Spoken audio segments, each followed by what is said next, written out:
আসসালামু আলাইকুম, কেমন আছেন সবাই? আলহামদুলিল্লাহ ভালো আছি। এই যে দেখেন চলে এসেছি আজকে নতুন একটি সহজ রেসিপি নিয়ে। এটি হলো আলু ভর্তা। আর আলু ভর্তা রেসিপিটি করার জন্য আমার কোনো কষ্টই করতে হবে না, কারণ আলু আমার জন্য নিয়ে এসেছে রেডিমেড আলু ভর্তা। এই প্যাকেটটি আমি বাজার থেকে 135 টাকা দিয়ে নিয়ে এসেছি। এখানে সবগুলো উপকরণ দেওয়া আছে। প্রথমেই আমি পটেটো পাউডারগুলো ঢেলে নিচ্ছি। এখানে 4 জন খেতে পারে সেই পরিমাণে পটেটো পাউডার দেওয়া আছে।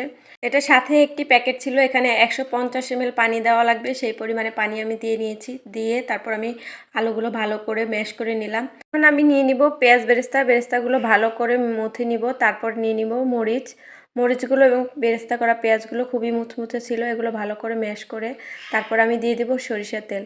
এখন আমি আলুগুলো একসাথে মেখে নিব এবং দিয়ে দিব সাথে থাকা লবণ। এই তো তৈরি হয়ে গেল আমার আলু ভর্তা। যারা ব্যস্ত অলস সময় পার করছেন তাদের জন্য একটা পারফেক্ট কম্বো। আর এটা 4 জন খেতে পারে। আমি একটু ব্যস্ত ছিলাম তাই এই ভর্তাটা নিয়ে আসলাম। তো আলহামদুলিল্লাহ এটা খেতে বাসার বানানো আলু ভর্তার মতোই।